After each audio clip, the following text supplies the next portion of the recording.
Our first speaker today is Mr. Greg Akin, who's coming to us out of Florida. He left some sunny mid-40s days to come to our winter season out here. Met Greg last fall. He was teaching a course out here on training, but he's involved with schools there in Florida. He's got a great presentation for us today, so give me your attention. Thank you. Greg? Thank you very much. How's everybody doing today? Yeah, I was talking to some of your colleagues out there, and what a great diverse group here. And they said this is a warm day for you guys during the winter. So I looked up on my phone and said, okay, what's the temperature today in New Smyrna Beach, Florida? And it's 53 degrees, and that's kind of cold for us, 53 degrees. So yeah, I traveled from Daytona Beach, Florida, actually just south New Smyrna Beach, to Volusia County. I am the Chief Operations Officer for Volusia County Schools, been that since 2001. Retired Air Force, 22 and a half years. Got out of the service and decided I needed to do a second career because the honey-do list was too large. And so I went ahead and started with the school district as the Director of Student Transportation Services first, and then moved up into the Chief Operations Officer.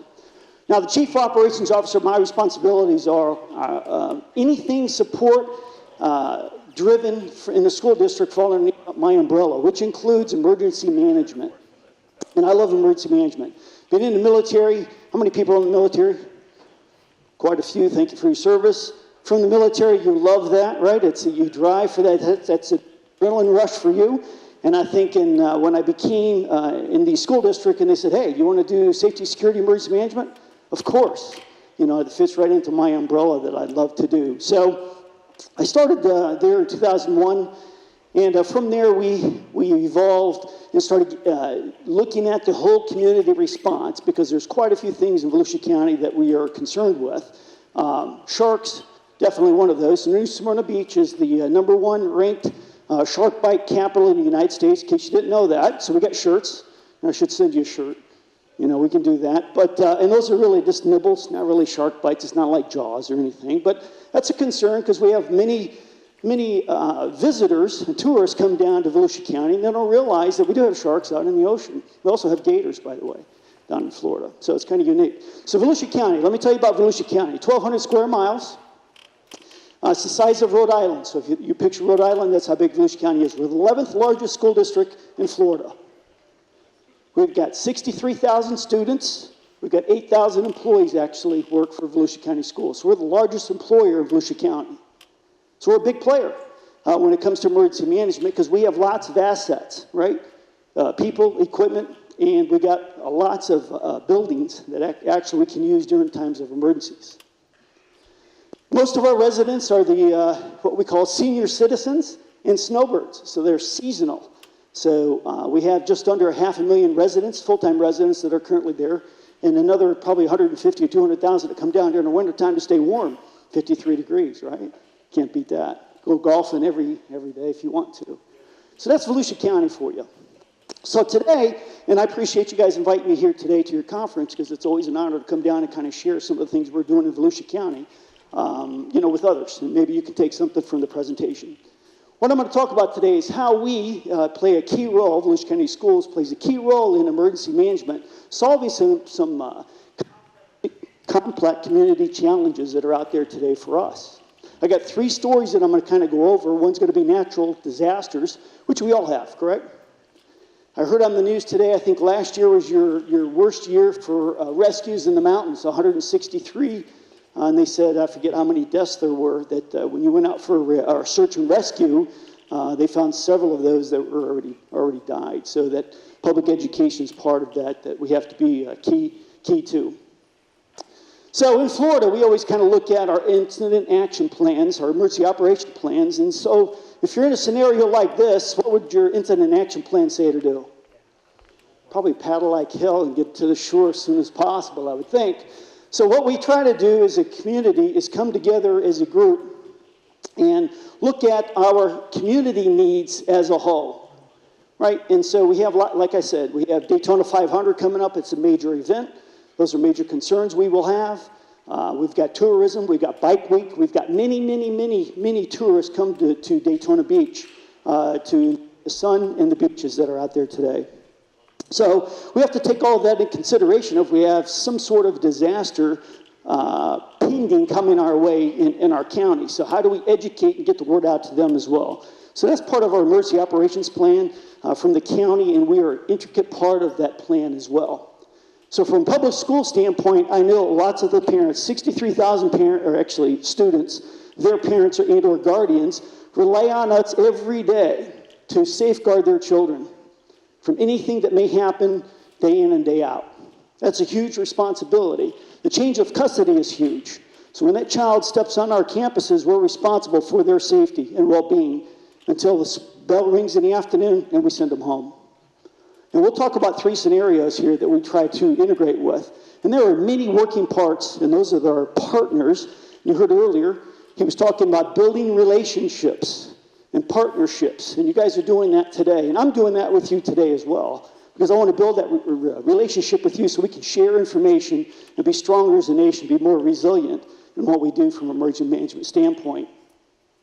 So what we have, just like emergency managers, you have ESFs and all that kind of fun stuff. So do we in Volusia County. I'm the incident commander for Volusia County Schools. I integrate with the Emergency Operations Center as ESF1, that's transportation. I also integrate with ESF 6, mass care. So we have shelters, 33 shelters in Volusia Counties.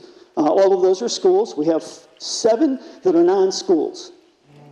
And so when we I don't know what's wrong with this. When we have to open a shelter, it's a unique opportunity for us to be able to help our community, and so we can educate them on how we can actually survive whatever a hurricane may come about. We've also done this. This is going in and out. We've also done this with tornadoes. Thanks. Can you hear me okay now? All right, good. So we've also done it for tornadoes and wildfires as well. So it's very unique that the Volusia County Schools opens our school doors, and actually, even if school's in session, to help the community resolve some issues that we potentially could have. Many working parts there. So like I mentioned, I'm the incident commander. I have critical staff inside the Volusia County School Districts, including the principals, assistant principals, department heads, and everybody else that's on our DIRT team, District Emergency Response Team. And we have a field operations center that we open up anytime there's a disaster, potential disaster coming our way, for example, a hurricane. So we open up, we communicate directly with the Emergency Operations Center, where I'm sitting, and I coordinate efforts. Before that ever happens, though, I'm also on the MAG group, Management Advisory Group. Volusia County is made up of 13 jurisdictions. 13. All right, so we have to integrate with each law enforcement, Public Works. We have one health department, just like school district, that intertwines with all 13 jurisdictions, but everybody plays a little bit different. So we all got to come in the same sandbox and be able to play together. And that's critical for us in the whole community response. And one of the things that I noticed in your guys' handouts, you have the Intermountain Center of Disaster Preparedness, whole community integration and collaboration. Great. I'm going to tell you, if you have not used this, or been to this center, you probably need to go there, because this is an outstanding opportunity to bring your NGOs, non-governmental agencies, and others, business partners, in to talk about your disasters locally here, wherever you're from, Utah, Salt Lake City, wherever you're at in Utah. So we have a variety of staff that are considered emergency essential personnel to support our community in times of disasters. So what is our overall goal? And our kind of goal goes into, Presidential Policy Directive 5 and 8. We got to follow NIMS, and we're required to do all the NIMS training and all that kind of fun stuff. We do all of that. We've got that. But really, when it boils down to it, our first of all, we're to reduce the loss of life. That's critical for us, because any loss of life, especially with our clientele, our customers, students, would be critical, right? Because parents expect us, day in and day out, to protect their children when they turn over that custody to us. And that's a huge responsibility. We get children from age 3 to 18 that we're responsible for day in and day out. And we know teenagers. So sometimes they like to skip school, so we got to be concerned with some of those issues as well. And then we have to be able to minimize property loss and damage to the environment. We want to make sure whatever happens on our campuses stays on our campuses, but doesn't bleed out into that community. So we've got a great comprehensive emergency management plan with annexes spelling out anything that could possibly happen in Volusia County that we've experienced in the past based on past history. And finally, what we try to do is protect the jurisdiction of our school system as well from all threats and hazards, and that's pretty tough to do. We know that any given time, anything can happen anywhere. Everybody agree with that? Anytime. Severe thunderstorms are very prevalent in Florida, specifically Volusia County. We get rains, afternoon rains, not as frequently as we used to do a long time ago, but we still do today. But today, thank you. But today, they're more severe when they come in. Microbursts, heavy winds and rains, and it seems like it's at dismissal time from school when it comes about. And so we have to deal with some of those issues as well. All right, so I wanted to kind of identify for you, Volusia County, what our potential threats and hazards basically are. And as you can see from this graph, hopefully you can see it okay. The high winds, hurricanes, and tornadoes is number one for us. The probability of us having a hurricane or tornado is very high. And so one of our prime responsibilities for our community is to work with our community partners. I talk about community partners, that's everybody from traditional responders, fire, EMS, right, law enforcement, emergency management managers as well. We also talk about to the hospitals. We also health departments. We also have our retirement centers that we have to be concerned with. Because many of those are there and they can't move. So we got to rely on us to help them move them to a shelter if need be. So that's our number one priority. So we really train and plan and exercise very well with that. And my first story is going to talk about hurricanes of 2004. You can go down. We also have to worry about terrorism and active shooters. We just recently had several shootings. Paris is definitely one of those that need national attention. Any shooters currently right now make headline news everywhere. And if it happens in a school, fear factor. So it's not just my county. If it happened in my county, knock on wood. But if it happens in Volusia County, it's also going to affect you guys, your school system here in Utah, just like Sandy Hook affected us in Volusia County. We have some drought issues. Lightning, we're the lightning capital of the United States, believe it or not. Last year, 555 lightning strikes occurred in Volusia County itself. That's huge. It's a lot of lightning strikes.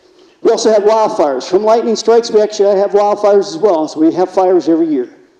Sometimes they're good fires, right? Sometimes they're bad fires. They burn for weeks, months, even several months. So let's talk about my first story, whole community involvement, how we as a school district integrate with our community partners. Natural disaster.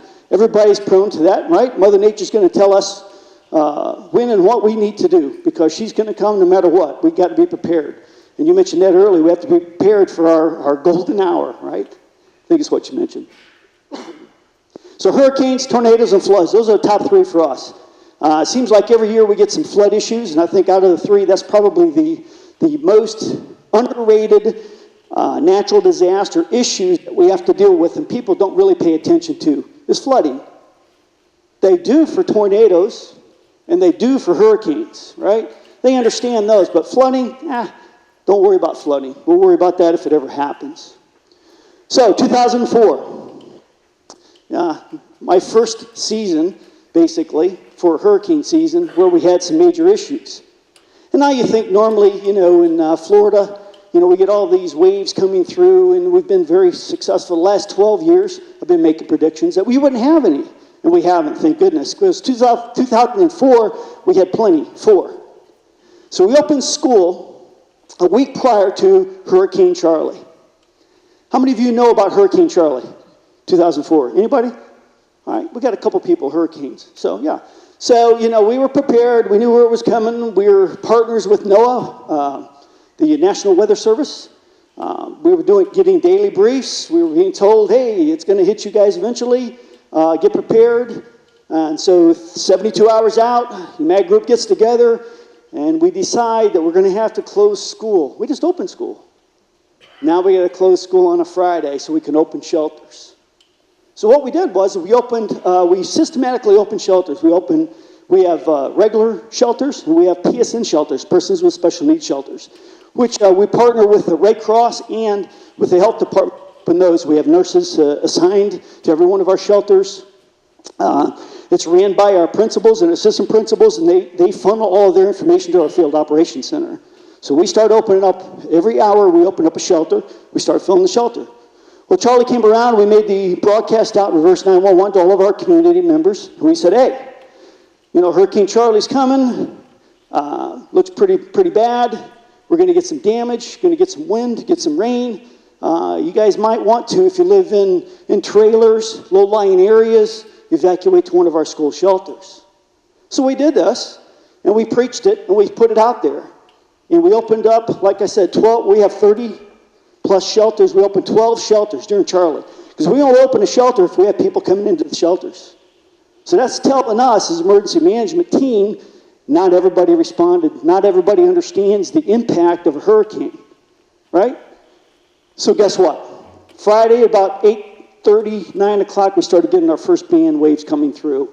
Wind started blowing, rain started falling, tree branches started breaking, people started getting freaked out. Now they're driving, right, in this first band trying to get to a shelter, right? So we try to house as many as we possibly can. And by nightfall, later on that evening, 11, 12 o'clock at night, it is pounding, it is raining, it is bad, really bad. And it lasts only 12 hours.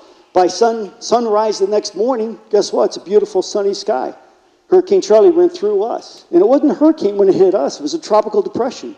Winds were less than 70 miles an hour. But we had gusts of winds higher than that. And what we learned from there is that not everybody is educated on hurricanes and how to prepare and how to respond, how they need to respond individually and to protect themselves. So after that, we, from a school district standpoint, we have a responsibility to get back to normalcy as possible. And so we have to work on Saturday and Sunday, looking at our bus routes, clearing roadways with Public Works, working with our partners through the Emergency Operations Center, and actually clearing the roadway so we could open school on Monday, because we want to get back to normal as possible. The damage, which you'll see some pictures here in a little bit, the damage from Hurricane Charlie wasn't really that bad, if you think about it. A lot of families lost some roofs, some trees, actually pruned the trees, so you lost all those branches that were going to fall eventually anyway. And we had some rain, and the rain was about 12 to 14 inches, and it depends on where you're at in Volusia County, and that's not bad, 12 to 14 inches. So we work diligently 24 hours a day for 3 days, getting ready, and we open school back on Monday, right? So I worked straight through, open school again, we're back in business, and we have FEMA's going to come down and kind of help some of the community members that lost their roofs. So we have the blue tarp all over our county. People are putting those on their roofs because they lost all their shingles. And then the forecast came out. Man, we got Hurricane Francis coming our way. Guess what? It did. And we actually put the word out again. Hey, we're opening shelters, community. If you're in low-lying areas, if you live in trailers, if you're concerned about your home, please respond to. By the way, power in certain locations during Hurricane Charlie were down for 14 days, no power. So community members were concerned, right? I don't have any power. When do I get my power back on? So Francis, we for those 2 weeks, we started recouping, finishing work, getting everything ready to go. And then Francis. Now we got this potential for Francis to come by and impact Volusia County. We put the reverse 911 back out and say, hey, guess what, people? Our community, we're going to open shelters. Here's the criteria. If you need assistance in transportation, we'll come and get you. If you need special medical needs, and we have a list of what we can accommodate on our shelters, we'll come and get you and set you up in a cot, ready to go. We have nurses on staff. We're going to help you out. Guess how many people showed up for Hurricane Francis? A bunch. We opened 33 shelters during Hurricane Francis. What was the lesson learned from Hurricane Charlie? They weren't prepared, right? They weren't prepared. Now they're scared because they just felt something and they're not sure about Hurricane Francis. Now, Hurricane Charlie was very quick. It was in, it was gone. It was sunny days. Everything was fine. Everybody went back home. As communities, we get together, we chop up trees, we move on and go from there.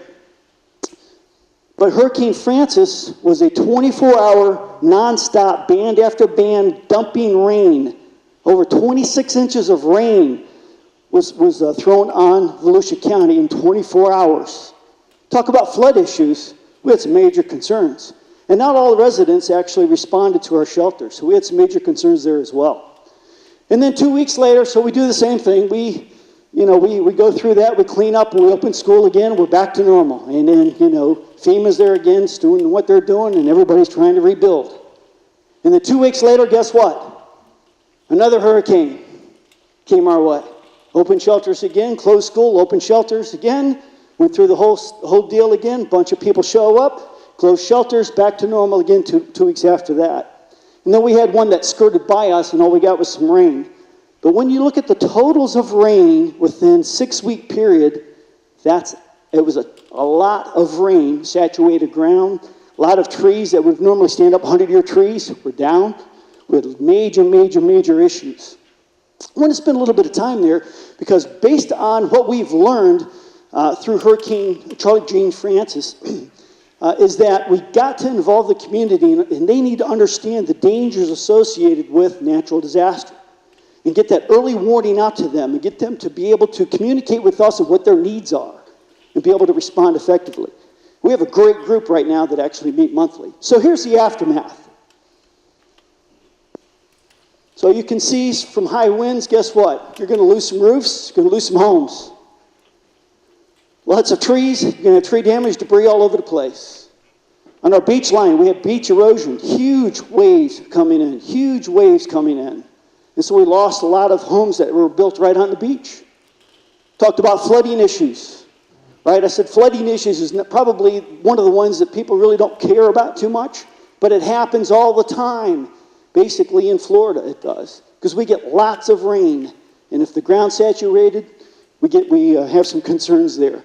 We have the St. Johns River, runs from south to north, and all of our water in Volusia County kind of funnels back into the St. Johns River. Well, guess what? When you got 20 plus inches of rain, guess what's going to happen to St. Johns River? It's going to swell. Not only our county, but as that water's moving up, right, going up towards Jacksonville, they're flooding now as well. And so they had those issues as well. Here's some homes that are underwater. And I know other counties or states actually right now are dealing with some floods and mudslides and all of that.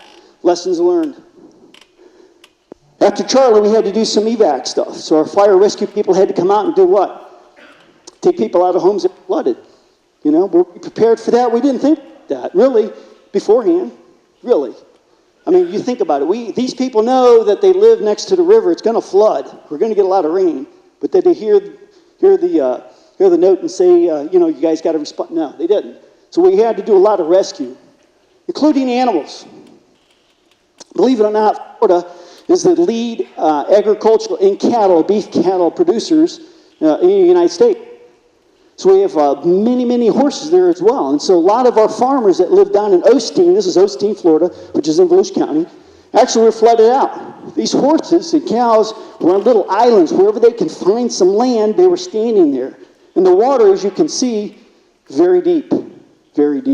So we had to go in and try to rescue a lot of those as well. We did open up a disaster recovery center, and it was there for several months afterwards, and we tried to educate everybody in how to recover effectively.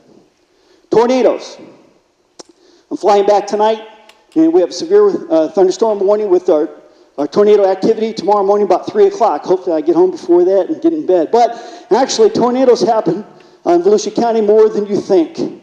A lot of times, Volusia County split in east-west. In the center, we have what we call wetlands and protected forestry. And a lot of times, they hit in there and tear up trees and stuff like that, and they jump back up, and they miss everybody. But guess what? In 2008, it didn't happen. Daytona Beach, Florida. We had on Groundhog Day.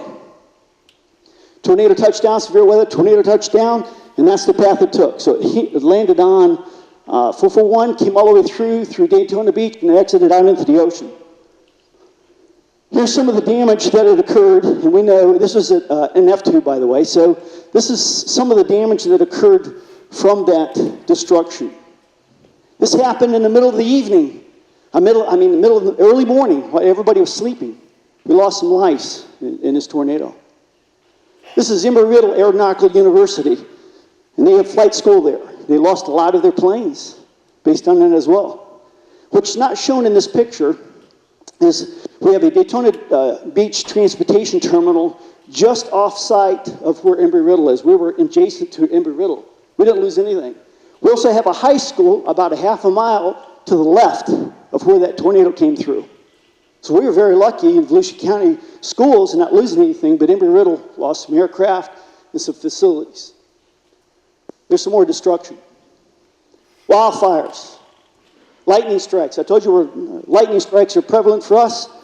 We have lightning strikes that starts forest fires for us, and actually it's one of my major concerns as well from a school district standpoint. If there's a fire we're running in school, if the fire continues to grow, comes towards our school, because a lot of our schools are next to the forests, right? So we have to be prepared to evacuate them as well. If you've never had or been involved in a wildfire or been next to one, it's unique.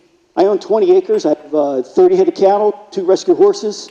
There was a wildfire that was burning coming towards my property. And we have to be prepared to evacuate my animals as well from that. We had helicopters come in. I have a couple ponds, taking water, trying to put out the fire. Good thing I'm good friends with the fire chief, so he sent a unit out and made sure everything was okay for my cattle. I didn't have to go anywhere, but that was good. Building relationships, right? Building relationships. Sinkholes. Do you guys have sinkholes up here? A few, right? Yeah, this happened during our winter break in 2009, right next to our high school. 2 years later, our auditorium, another sinkhole happened right at the auditorium, started sinking. One of our buildings on our campuses. We have to be concerned with sinkholes as well. And yes, tsunamis. Believe it or not, 1992, we had a tsunami come through, wave, actually on the beach side in Daytona Beach, actually flooded, and it was a major concern as well. We have to worry about cascading events. When I talked about the hurricanes, what I mentioned there, I'm doing good on time. What I mentioned there was, the aftermath, the recovery part of that. And because we had so much water on the ground, we had to do rescue operations for many others as well. So that's those cascading events we have to put in our plans as well and be prepared for. All right, so story 2. Whew. Story 1's done, natural disasters. Let's talk about story 2. One of the greatest fears for public education is active threats. Active threats, right? That's those shootings and the stabbings and the beatings that can occur on our campuses throughout the nation. 1999, what happened in 1999? Columbine, right?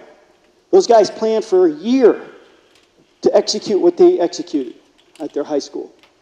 Then we had Sandy Hook, right? 2012, elementary school. And that was an internal threat, right? So internal threats and external threats for active shooters. And there's many other shootings that are out there. So this is major, major, major concern for school districts right now. Now I'm going to tell you the probability for a shooting in a school setting is 1 in 3 millionth of a chance that it's going to occur. In a workplace, it's 1 in 1 millionth of a chance that it's going to occur. Somebody going postal. No postal workers here, do we? Good. Going postal. So that's that. So I have a little video here. It's very touching. It's from the Sandy Hook Promise organization. Talks about how parents deal with threats. Oops, what happened? Oh. Let me go back. It's a good video, so how do I click on that video? Where's the mouse? Oh, there it is.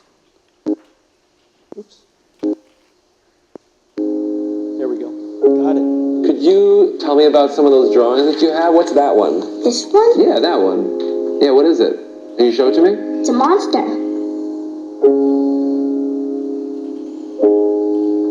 It's a swamp monster. That's a swamp monster? A demon bird, a monster with a lot of spikes. It was all gray with very long fingernails. A witch with her cape and sharks. Uh-huh.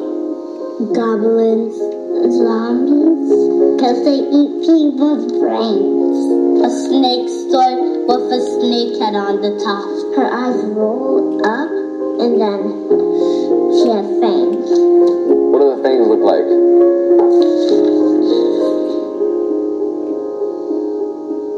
So, how do you protect them from things like monsters?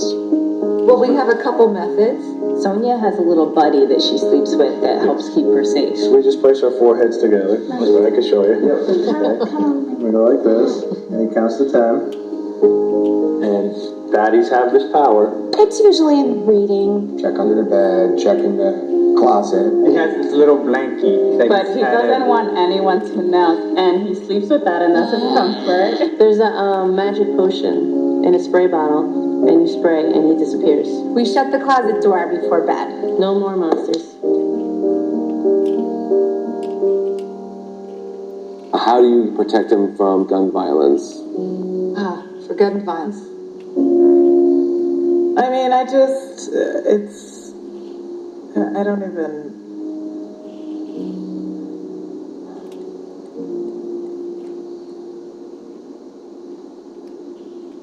That's a really good question. I don't really think about it as much as maybe I should. Nobody expects it in their school.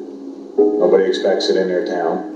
I wish I had a magic wand to change everything in the world that's wrong. Should I not let them go to school, and should I keep them home and just teach them at home so we can avoid this? But then my husband's saying, well, you can't let the kids live in a bubble. You really want to make everything right once you have a kid.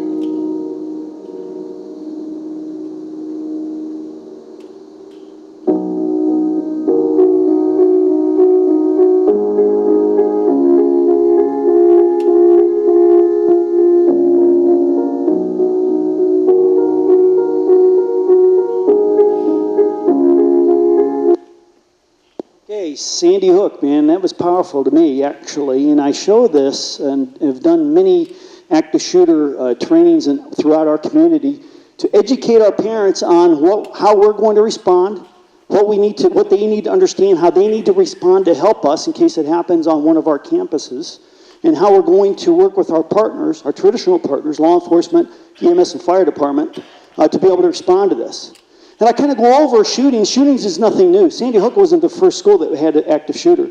Now, this guy was an external threat, and that's a concern for us because we're used to, in school districts, internal threats. Kids making threats, kids following up, right, throwing little smoke bombs in toilets and blowing it up and then, thinking it's funny or pulling the fire alarm, and we deal with all of those things pretty easy. But when it comes to active shooters and active threats like this, it's pretty unique. This is my wall of shame, and actually I don't have any names there because I don't like to have any names there, and I don't even mention any of them, except I'm going to do one. And you think that active shooters really started when? When do you think active shooters really started? When's the earliest active shooter that occurred in school settings? Anybody know? Austin, Texas, somebody said? Okay. What else? Would you be surprised that the first actual threat or shooting occurred in 1764 in Pennsylvania? Did you guys know that? Indian tribe came in, 3 Indian warriors came in, and the headmaster and 12 students were there learning. The Indians came in, shot, and killed the headmaster. There we go. Killed the headmaster, scalped him, shot the remaining students, scalped all of those. 2 survived. It's true.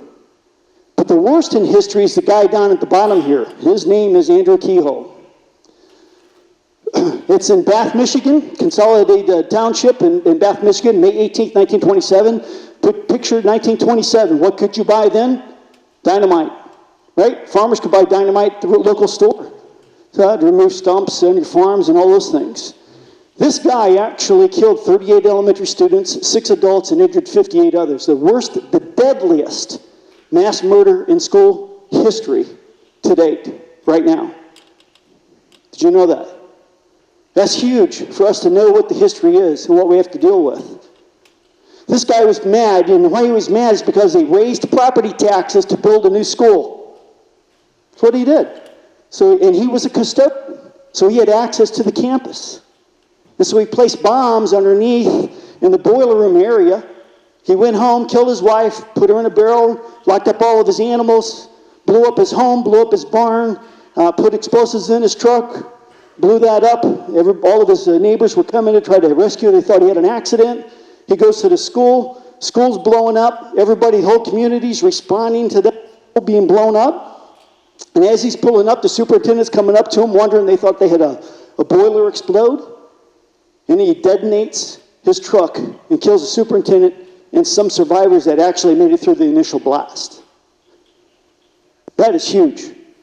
And we can talk about Sandy Hook if you want to, but we know that story. But we don't know this story very well. And that's critical for us to know the history of active shooters. Also happens on school buses. School buses are soft targets for terrorists and for anybody. So we've had several. The first kid on the top right, there was 24 students on a bus in Tennessee. A bus driver shot and killed to death. He died. You know why? Because he wrote a referral on that student for chewing tobacco on the school bus, and he was suspended from school. He showed up the next morning, shot and killed him. We know the guy on the right, autistic child, held hostage, right? That occurred. Mr. Poland was bus operator, befriended this guy. He was a weird guy by statistics, and he drove up and down this guy's road every day. And he tried to befriend him because he didn't have any family. So at Thanksgiving, he gave him a basket and all those things. The day of the shooting, he had the basket. The guy opened the door, walks in, gives him the basket, and holds the gun and says, I want two kids. You guys heard this story, right? You know about this. And Mr. Poland did what he could to try to survive. But we're soft targets. The other ones happened in the 70s and the 80s, the hijackings and the kidnapping back in the day. It's probably way before your time, but I do remember some of those. Other things that have happened, we know mass shootings currently right now in Paris and California. We know about those that occurred. We just recently in Volusia County, and we have a great program. We educate our students as well on active shooter and active threats. And we say, if you hear something, see something, say something. You got to tell us so we can investigate. And that's really working, believe it or not. So we actually foiled this 15-year-old male. He was arrested because on media he was posting what he was going to do at his local high school. He planned on building some bombs, getting some guns, was looking for some ammunition, some people to help him. He's arrested. He's in juvenile justice custody currently right now. And there's the other ones that we can talk about, but those looks like I got another story to go, so I'm going to have to speed up a little bit. But there you go. Shooters, main concern for us, 10 to 19 years old, they should be in school. So that means we have a major internal threat that we're going to have to deal with as well. Although it's 1 in 3 months of a chance that it's going to occur, we still have to worry about that. We also have to worry about the outside as well. So we have a plan in place. We'd say once when school starts, all school classroom doors are locked. We have a single point entry. We have fencing around. We build barriers. We educate, we train our staff on how we're going to respond. And we have our first responders, we give them our intel on how we are going to respond. So when they show up, they're able to get in and help us resolve this issue.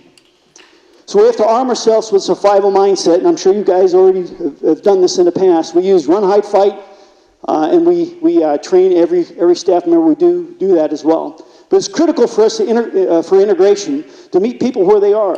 When these issues occur, parents have outcry. When they happened in Sandy Hook, believe it or not, in Volusia County, parents showed up at our schools and started removing their children because of what happened there. And I'm sure it happened all over the United States. And we had to reassure the parents that we're safe, we're ready to we're prepared to respond. Can we prevent it from occurring? No.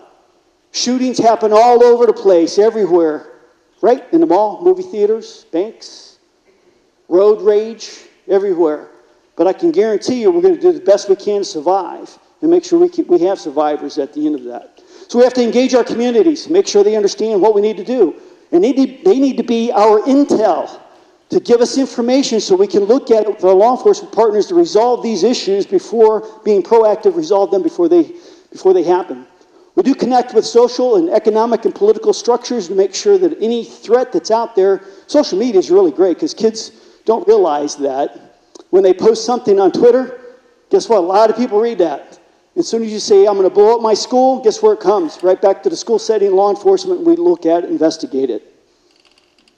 Build trust through your partnerships. This is this whole community stuff. So we got to do that. Successful collaboration with your community leaders. As trust is built, guess what? Community leaders can provide insight into the needs and capabilities of the community and help to ramp up interests about emergency management programs to provide resiliency. And that's going to be key for us as emergency managers to be able to rebound from a tragic incident that may occur on one of your campuses. Create space at the table. Let's bring everybody in, a representative of non-government organizations, faith groups. Bring in your health departments. Bring in those that are key players in your community, even large business partners, Walmart, Walgreens, etc., CVS. Promote broader community participation, planning, empowering local actions to facilitate buy-in. We got to get everybody to buy in that we need to be safe here in the United States. And it takes each and every one of us to make sure that we are successful. I'm sure you've heard it takes a village to raise a child, correct? Well, it takes the village to remain safe as well. All of us play a key part in making sure that we're safe in our communities. We got to strengthen our social infrastructure, align emergency management activities to support the institutions, assets, and networks that people turn to in order to solve problems on a daily basis.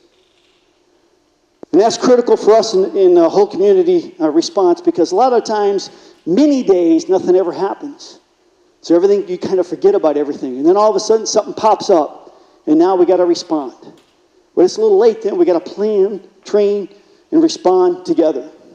We do run, hide, fight. We also, our first responders use SAVE, Swift Assisted Victim Extraction. And we train in every one of our schools. We've done full-scale exercises. We've used students, our student emergency response team students as victims. We've had our teachers there. Our teachers are aware of what law enforcement's going to do when we respond. They need to be prepared. It's not a matter of if, it's a matter of when. When is it going to happen? And no school district is more vulnerable than in the United States, or even in our county. We're vulnerable to that as well. All right, story 3. Story 3 talks about Pedestrian Bicycle Safety Campaign 2011.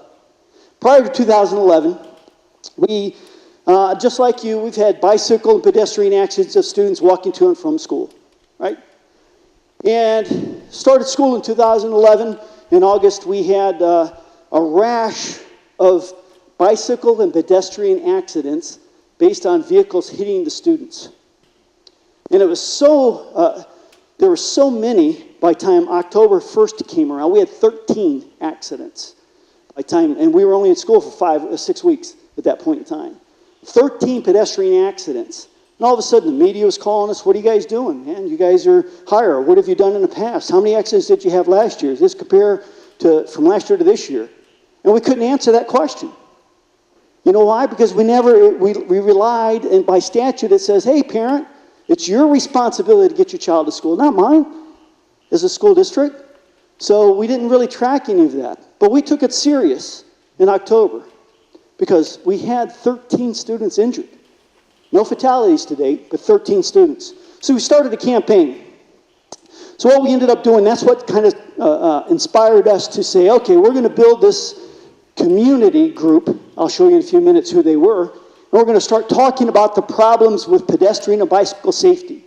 We've got the safe routes to school. I'm sure you guys have it here as well. We've got our community partners as well. We know what our numbers is. Let's go back and look at some data and see what we can do to educate not only our students, because we already had bicycle and pedestrian safety training for our students in elementary school, so we were baffled on why students were getting hit, right? And so that kind of started the campaign. And so when we met as a group, we decided, hey, you know, we need to do a media blitz. They're asking us questions, you know, what are we doing? We need to tell the community, because we've got, snowbirds and visitors coming down, that we've got school in session here as well. You got to watch out for our students. So we put this team together. Here's our partners. And all of these partners had a representative there at every one of our meetings. We discussed how we're going to tackle that community problem. Is it a school district problem? Yes. But it's more of a community problem. Because if they're not on my campus, we didn't have the change of custody, right? I'm not responsible for the child until he walks through that gate. But we felt obligated, and the community was looking at the school district to resolve this problem. So we brought all of our stakeholders together, and we brainstormed. We had to do a one-day survey. We wanted to know exactly how many students are actually walking or biking to school. We have 63,000 students. 41,000 students are eligible for transportation. 27,000 actually ride the school bus. The remainder either drive themselves, parents drive, ride with somebody, or they walk. That's that data. And we know about 8,000 students, just shy of 8,000 students actually, this is a better slide, about 8,000 students actually walk or bike to school or skateboard every day. So now we know what the population is that we're dealing with, right? And you can do the numbers, what the percentages are, and then kind of go from there. So with that data, we decided, okay, how can we re-educate not only our students, but our community as well? Because we know what the numbers are. And by the way, by the time we're getting to this, it's November, now it's December, and 2 days before winter break, we had our first fatality. And it was an off-campus parent pickup. Student walked off campus, right? We have parent pickup, right? Parents drive in, pick up the kids, go home. It's very safe. We manage all of that. But we have, sometimes it's parents don't want to wait in line. So they have this off-campus, out in the community. They kind of park and wait for their kid to walk out there. Well, this middle school kid was walking out to there, and his sister was going to come pick him up. The sister wasn't there on time. He got mad. He said, I'll just walk home. Started moving around. The 17-year-old female student drove around, hit a car because she started accelerating, trying to get in front of the student because he was running. Hit the car, came over, hit, and killed her brother. That was our fatality, 2 days before Christmas. Can you imagine the media that afternoon that we had to deal with? And they wanted to know, what are we doing? By winter break, we had 18 accidents, 1 fatality. By winter break. That was huge. Major issue for us. So we planned, and we told them what our plan was. Our plan was try to educate right here. We decided to have 2 goals first. Let me get into the goals. We needed a short-term goal. We said we need to change attitudes and behaviors through education, community outreach, and enforcement. Now, we looked at and analyzed every accident when it occurs, and we still do that today, to look for the root cause to make sure that we can resolve that issue before it happens again. And that's our short-term education. We need to educate. So we made it mandate that every principal, both morning and afternoon, do morning announcements of pedestrian and bicycle safety. Every morning. We asked our media and our radio in local Volusia County to allow me to come on and talk about student safety and what we're trying to do, and students are getting hit, what you need to do. Most of our accidents where they were pulling up, students are getting ready to cross in a crosswalk, they're looking left, they're turning right, they don't even see the student. Student doesn't stop, he thinks he stops, so he walks out, boom, they get hit. And that's what normally happened. That's what was our root cause. And they were distracted. Many of those, and several of those, the driver was talking on a cell phone, was distracted, hit our students. Students were texting and walking, not paying attention. So we had to re-educate, and that was huge. And so we did. We did this campaign, pushed it hard. I'm telling you, first year, pushed it hard, very hard. We also had to come up with some long-range goals. Develop and fund a sustainable safety program to educate our students and community on proper pedestrian safety. We had to work with our partners, Bright House. We worked with the Sheriff's Department and local jurisdictions and the Health Department and many others that were listed with our partners and said, okay, we need to build a brochure. We need to educate at PTAs and SAC meetings. We need to give us a spot on local news channels and say, hey, these are our accident rates, and do some interviews and do some of those things and try to get the word out to help resolve this issue. We also came up with our theme, because I think you have to have a theme to kind of get into, so the students can buy into this. And so there's no app for patients. Patients can save a life, and that was the main thing that we were looking at, is we had to save lives. What were the results? So what we ended up doing, let me go back to the plan real quick. So what we ended up doing was we offered a poster contest for our students. We built a brochure, a handout for all of our staff and all of our parents. And we said, hey, these are the safety tips that we want you to kind of follow. And guess what? Bring your kids on campus, drive them there, educate them how to get there, teach them how to cross, those type of things. We looked at pedestrian signs and signals and all of that and delays. We did a bunch of stuff. We also offered $1,000 for the best poster contest, PSA, public safety announcement, and we had our students start designing and developing our safety campaign for us and rewarded them with monetary rewards. And we used their material back into the school starting in January and February to educate the students on trying to stay safe. So what were the results? The results were we had 27 accidents in 2011, 2 fatalities. The next year, right, that was 2011, FY12, we had 26 accidents, 0 fatalities. Well, you're thinking, well, dang, your plan didn't work. But plans got to be flexible, right? And we actually felt it was very good because we had nobody transported to the hospital. Nobody had any broken bones. These were bumps and scrapes and little things. So we were doing better.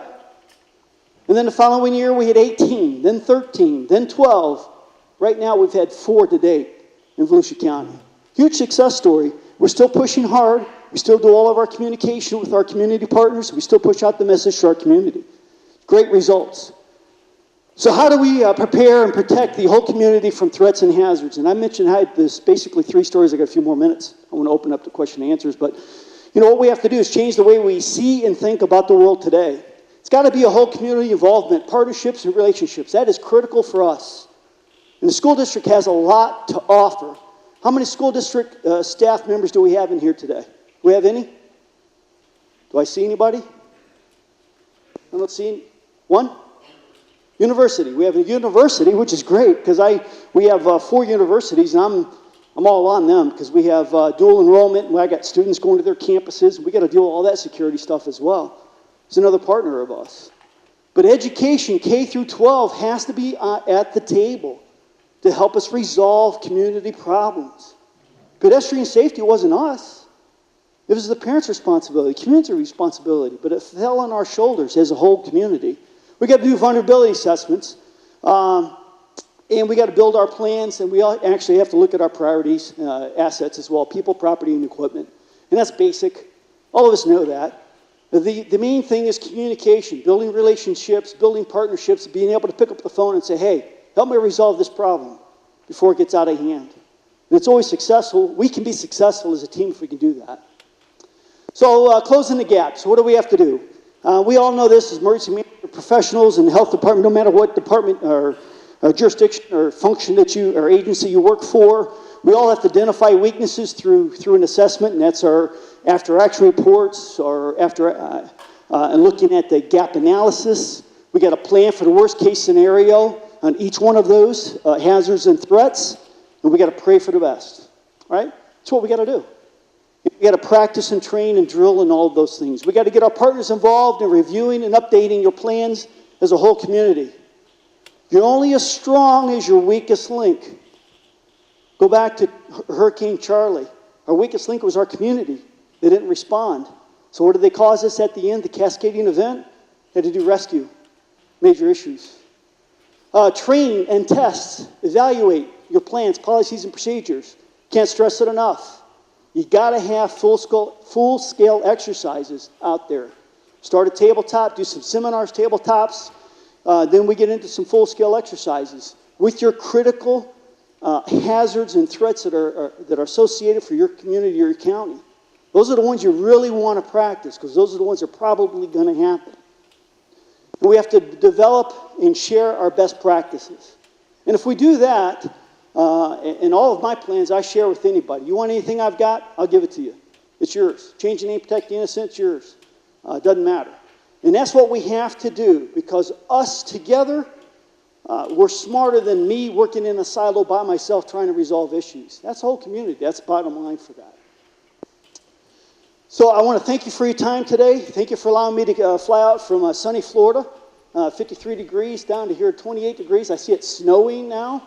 So that's one I hadn't driven in snow in 16 years, so this will be fun. I got to go to the airport. But thank you very much for this opportunity. I hope you can take something from the presentation today and the 3 stories I shared, talking about whole community. And I'll open it up. I think I have a few minutes, right? Okay, good. For comments, questions, may or may not have an answer. Don't be shy. Yes, ma'am.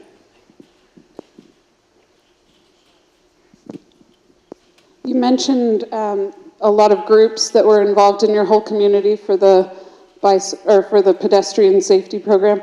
Were those groups all around before this program started, or were they created to sort of facilitate this conversation? In 2011, we worked with them on other programs, but we didn't have a safety, what we called safety initiative committee.